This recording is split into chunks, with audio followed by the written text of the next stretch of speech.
Hello दोस्तों, कैसे हो आप सभी लोग। सभी को गुड मॉर्निंग, सभी को राधे राधे। मैं राधिका आपके अपने YouTube channel GKGS advance classes में आप सभी का स्वागत करती हूँ। आइए सभी लोग अपने सेशन को ज्वाइन करिए और हम अपने आगे की पॉलिटी सेशन को बढ़ाते हैं। क्या है पॉलिटी? आज हम अब अपनी पॉलिटी के सेशन को देख रहे होंगे। क्या है?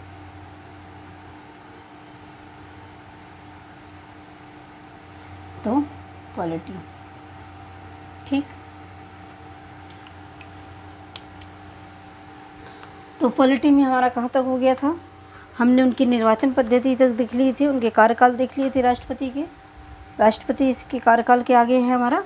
अब हेडिंग लगाइए, हम महाभियोग को देखेंगे। ठीक, महाभियोग में हम जानेंगे महाभियोग में हम क्या जानेंगे कि महाभियोग कैसे लगता है। ठीक, इसकी प्रक्रिया कौन लगाता है, कितने दिन में लगता है, कितने दिन में राष्ट्रपति को पता चलता है।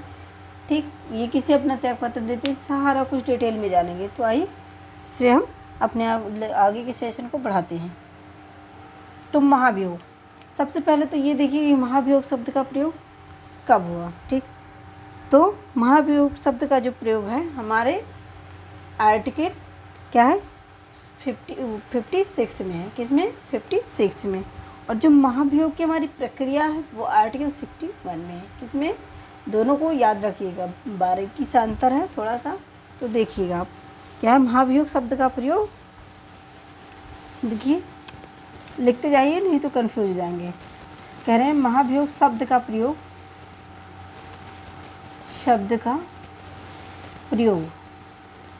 किस आर्टिकल में है? तो हमारा आर्टिकल 56 ये हो गया। अब कह रहा है कि महाभियोग की प्रक्रिया किसमें है? किसमें? तो प्रक्रिया क्या है? प्रक्रिया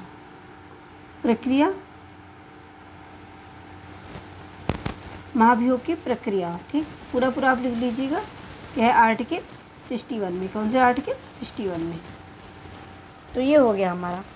अब कह रहे हैं महाभियोग के कारण किस आधार पे लगाए जाते हैं, क्यों लगाए जाते हैं। ठीक, तो कारण डालिए। महाभियोग लगाने के कारण क्या है? महाभियोग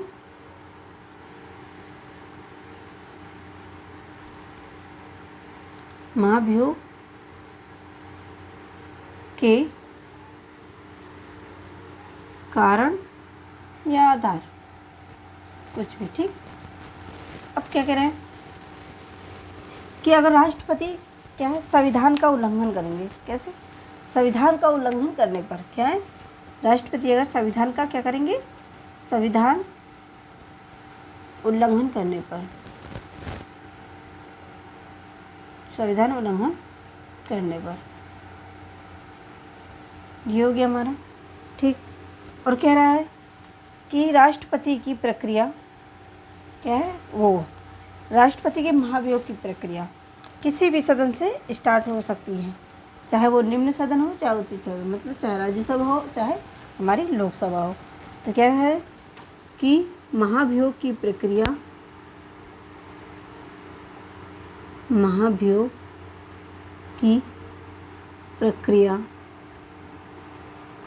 किसी भी सदन से प्रारंभ हो सकती है।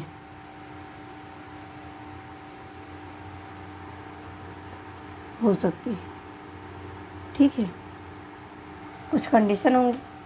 कैसी कंडीशन? कि जिस भी सदन से होगा तो उस सदन के 1/4 सदस्य, ठीक, 1/4 सदस्य कह रहे हैं जो प्रस्ताव लेके आएगा। तो कह रहे हैं सदन के जो भी सदन हो, ठीक है, सदन के 1/4 सदस्य उस सदन के अध्यक्ष के पास। ठीक, क्या है? अध्यक्ष के पास। तो क्या है? सदन के अध्यक्ष के पास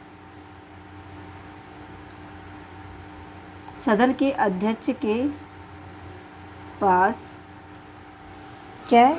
प्रस्ताव लेके आते हैं। प्रस्ताव लेके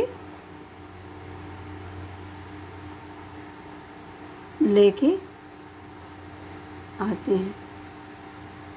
ठीक, ये हो गया। अगला इसी में जानते हैं फिर आगे क्या कहता है कि जो सदन के अध्यक्ष होंगे, ठीक, जिनके पास प्रस्ताव लेके आए हैं सदन के लोग, तो कह रहा है कि 14 दिन का राष्ट्रपति को नोटिस भेजेंगे। क्या है? 14 दिन का राष्ट्रपति को नोटिस जारी करेंगे। 14 दिन का राष्ट्रपति को नोटिस जारी करेंगे। नोटिस जारी करेंगे। ये हो गया। जारी करेंगे।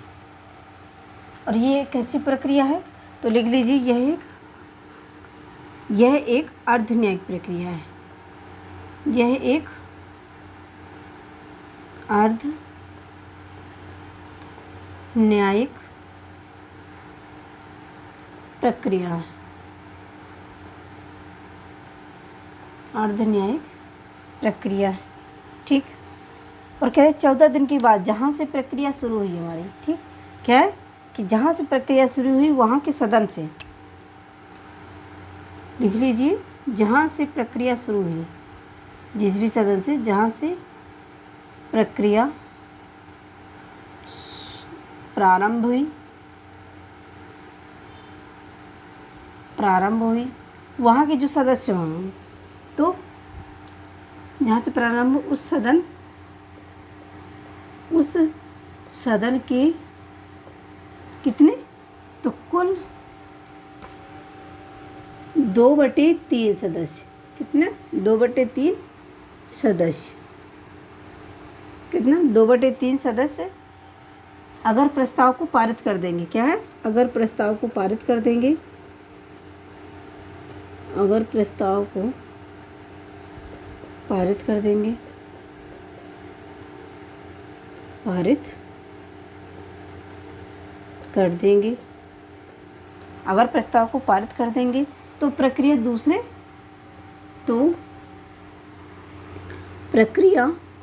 दूसरे सदन पर एंटर कर जाएगी। ठीक, प्रक्रिया दूसरे सदन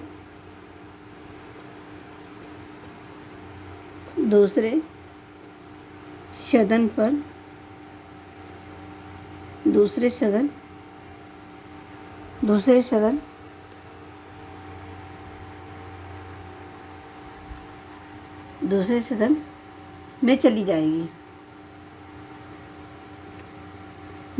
जाएगी। और वहाँ के जो सदस्य होंगे, मतलब दूसरे सदन के, और दूसरे सदन में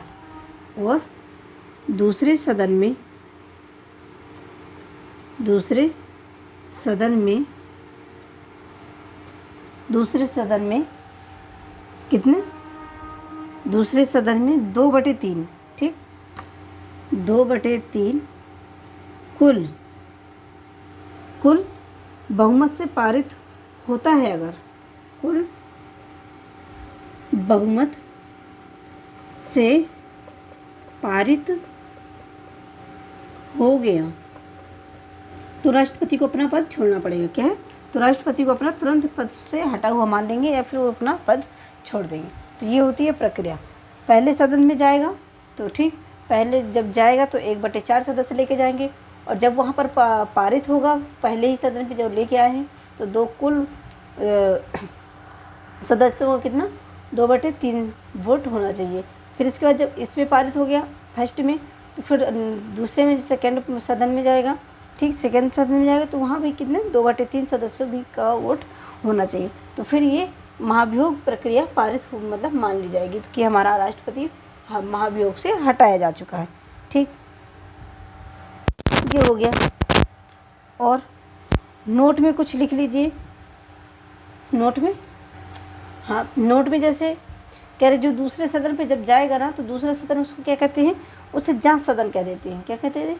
दूसरा को सदन को जांच सदन भी कह देते हैं। और कह रहे जो राष्ट्रपति है जैसे अपना पक्ष रखेंगे, ठीक, तो स्वयं भी रख सकते हैं या फिर किसी को अपॉइंटमेंट भी कर सकते हैं कि हमारी तरफ से वो अपना पक्ष रखे, ठीक। और प्रतिनिधि भी अपना चुन सकते हैं कि प्रतिनिधि के माध्यम से अपना पक्ष रख सकते हैं।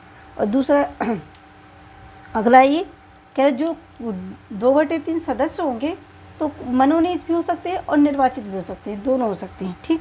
लेकिन राज्य के विधानसभा के सदस्य नहीं भाग ले सकते। इसमें क्या है, जो एमएलए होते हैं हमारे वो इसमें भाग नहीं ले सकते हैं। और महाभियोग की प्रक्रिया की जांच किस आर्टिकल में है, तो ये 361 के ए में है, 361 के 1 में है, ठीक। और ये भी नोट पॉइंट है इसमें नोट में कि जो राष्ट्रपति हैं अगर अपने पद पे नहीं रहेंगे तो उपराष्ट्रपति होंगे, अगर उपराष्ट्र भी नहीं है तो सीजीआई हमारे होंगे। बट क्या है कि ये कहीं किसी आर्टिकल में नोट नहीं किया गया, किसी भी आर्टिकल में यह नोट नहीं है। तो ये थे हमारे कुछ क्या नोट, तो नोट्स में लिख लीजिए पॉइंट बना बना के, या तो फिर मैंने बोल दिया है तो वैसे लिख लीजिए। चलिए आई नोट डाल के लिखवा देती हूँ, ठीक है।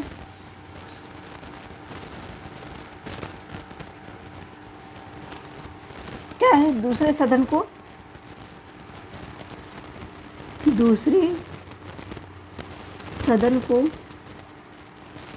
जांच सदन भी कहते हैं, जांच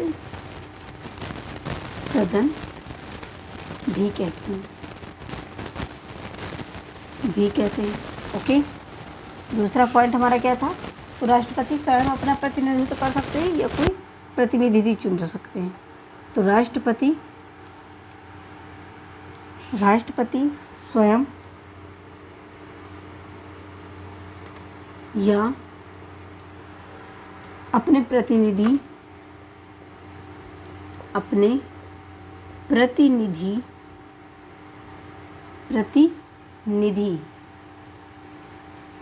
के माध्यम से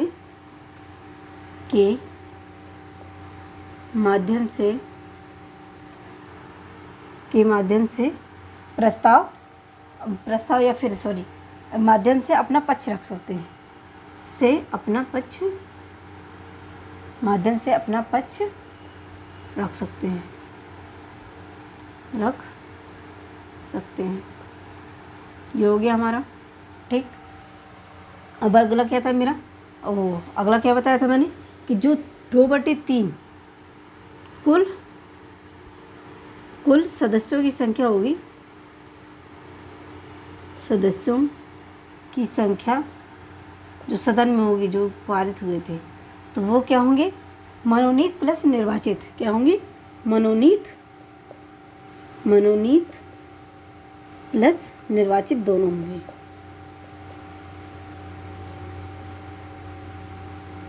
लेकिन कुछ याद करिए, जब मैंने चुनाव की प्रक्रिया बताई थी उसमें से कौन से सदन थे, ठीक। ये हो गया। अगला हमारा क्या था, इसी में नीचे कि राज्य के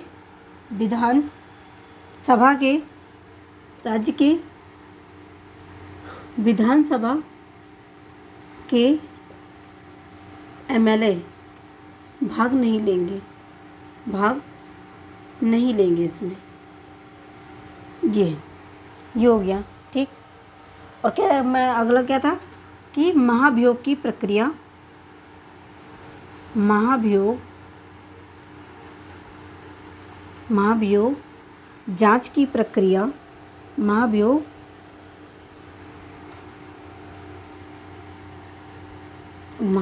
जांच की प्रक्रिया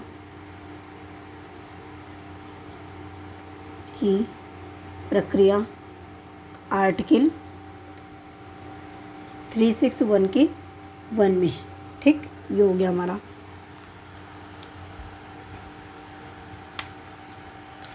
इतना हो गया हमारा, ठीक। देखो मैंने ये बताया था कि राष्ट्रपति अगर इस स्थान पर नहीं होंगे तो उससे नीचे उपराष्ट्रपति आएंगे, और उपराष्ट्रपति भी नहीं होंगे तो मुख्य न्यायाधीश आएंगे। ये किसी आर्टिकल में नहीं लिखा। जबकि राष्ट्रपति के बाद क्या है, राष्ट्रपति के बाद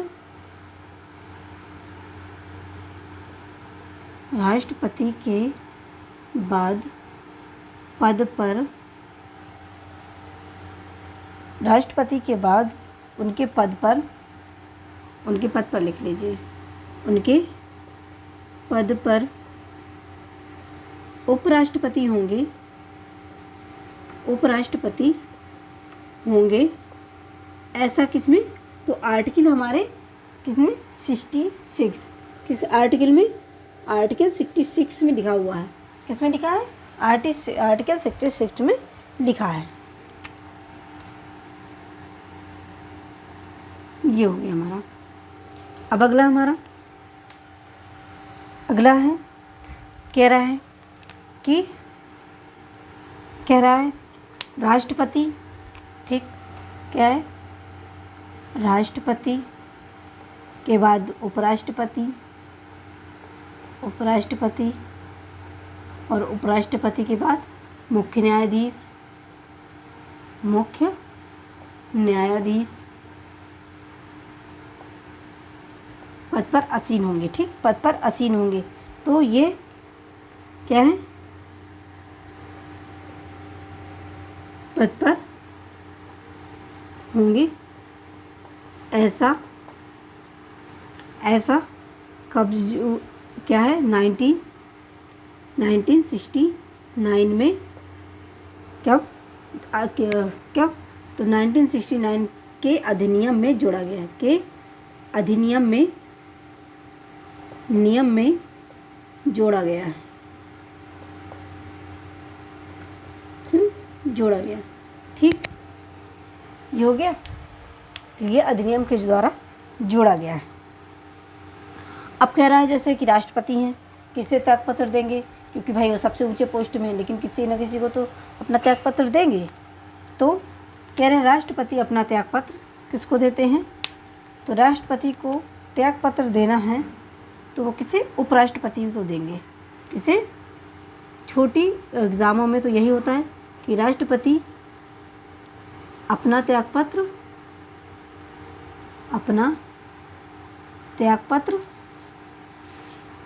उपराष्ट्रपति को देंगे। किसे, उपराष्ट्रपति को देंगे।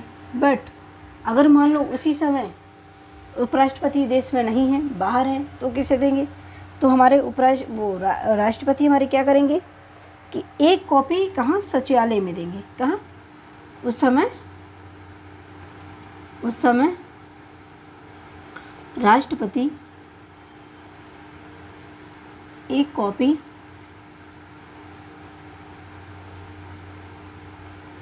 कहाँ,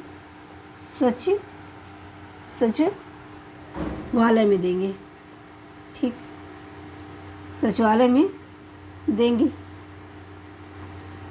और दूसरी कॉपी लोकसभा में देंगे।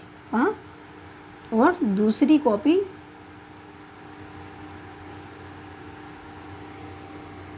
लोकसभा में देंगे। क्योंकि मैंने जब योग्यता पढ़ाई थी बताया था ना कि जो राष्ट्रपति हैं वो क्या, लोकसभा के सदस्य बनने की योग्यता रखेगा, तो इसलिए वो दूसरी कॉपी कहाँ, लोकसभा में देकर जाएंगे। ये है। और कह रहा है, एक नोट डाल के और पॉइंट रख लीजिए कि अगर इन पे कोई विवाद होता है तो इसकी जांच कौन करेगा, तो हाई कोर्ट को इसका हक नहीं है कि इन पर कोई जांच करे। तो कौन करेगा, हमारा हाई कोर्ट के बाद सुप्रीम कोर्ट। कौन करेगा, सुप्रीम कोर्ट। तो नोट, राष्ट्रपति के चुनाव में विवाद होने पर, राष्ट्रपति के चुनाव में विवाद होने पर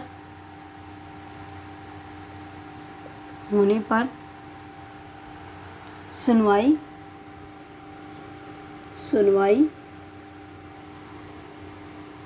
सुप्रीम कोर्ट करेगा।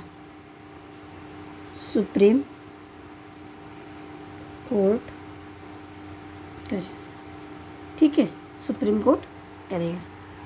और किस आर्टिकल के तहत, तो आर्टिकल 71 के तहत। का आर्टिकल 71 के तहत। ये हो गया। अब हमारा महाभियोग खत्म हो गया। अब हम एंटर करते हैं अपने पुनर्निर्वाचन में, ठीक है, पुनर्निर्वाचन में। हमारा लेक्चर तो आज महाभियोग में ही कंप्लीट हो गया है। चलिए ठीक है, आज के लिए इतना ही। मिलते हैं हम अपने कल के सेशन में।